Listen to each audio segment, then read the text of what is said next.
Hey y'all, happy Friday. So it would have been easy for Jairus to think, he's forgotten me. He forgot what we were going to do. But Jesus, again, brings him back in and says, we're still going. We're still going.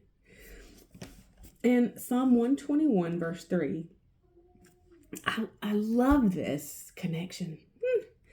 He will not allow your foot to slip or to be moved. He who keeps you will not slumber. So this was a perfect opportunity for Jairus to lose it. Imagine that you have gone to seek help for your child.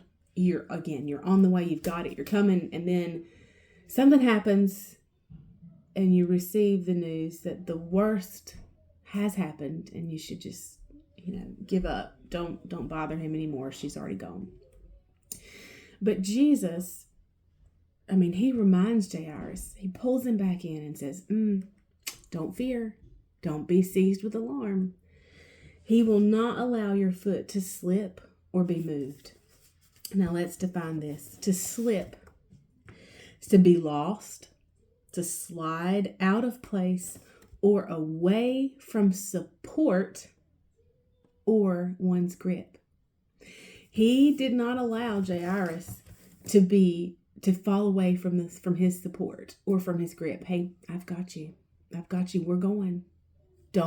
This changes nothing. Don't slip. To be moved, to change place or position, to dislodge or displace from a fixed position.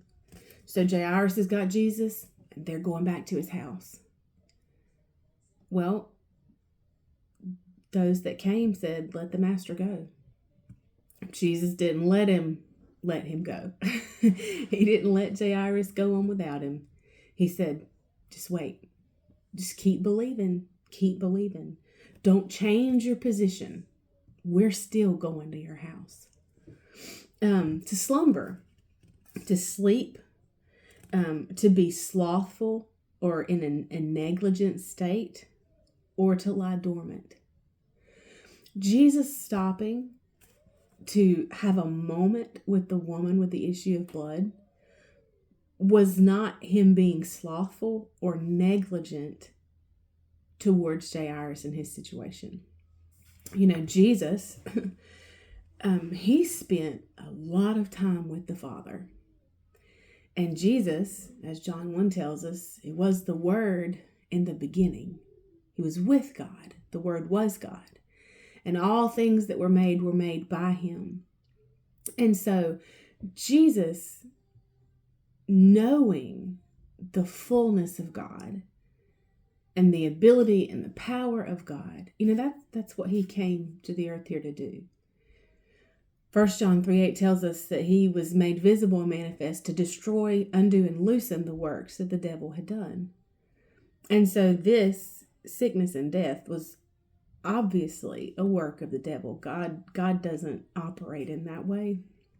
And so Jesus was fully persuaded, fully confident that what he was going to do at Jairus' house would be accomplished, again, regardless of the change in the natural circumstance. And so he was not being slothful. He was not slow to get there. He was not being negligent of what was going on with Jairus. He was going to do what God sent him to do, regardless of what happened in the meantime. And so God will never fall asleep on the job.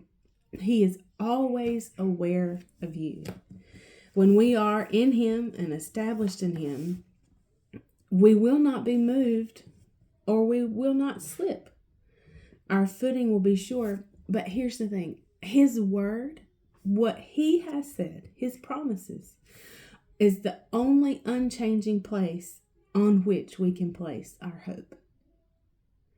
And this is the importance of Psalm 1. And let's just go back. Let's go to Psalm 1:1. Man, that's a long way back there.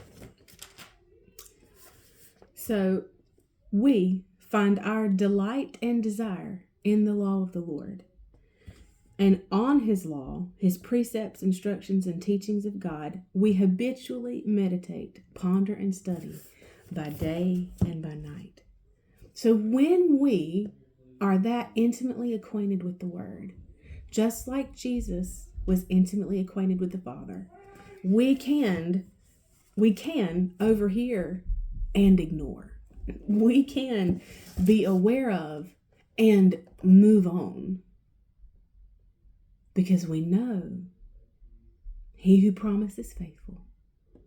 We know the author, that means the writer of our story, the completer, and the finisher.